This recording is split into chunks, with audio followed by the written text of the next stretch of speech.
ఒక గ్రామంలో ఒక బ్రాహ్మణుడు ఉన్నాడు. బ్రాహ్మణుడుకు ఒక కొడుకు పుట్టాడు.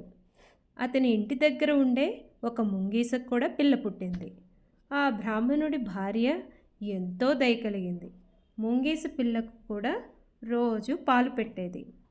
అలా రోజులు గడిచాయి. పిల్లవాడు 1 సంవత్సరం అయిన తర్వాత పిల్లవాడు ముంగీస ఇద్దరూ ఆడుకునేవారు. బ్రాహ్మణ దంపతులు అది చూసి నవ్వుకునేవారు. ఒకరోజు బ్రాహ్మణుని భార్యకు ఒక అనుమానం వచ్చింది. ఎంత పాలు పోసి పెంచినా పశువు పశువే కదా, పిల్లాడిని ఏమన్నా చేస్తుందేమో అని అనుమానం వచ్చింది.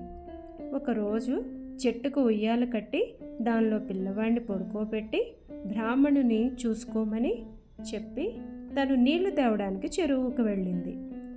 ఆ బ్రాహ్మణుడు పిల్లవాడు సురక్షితంగా ఉన్నాడు కదా అని భిక్షాటనకు వెళ్ళిపోయాడు.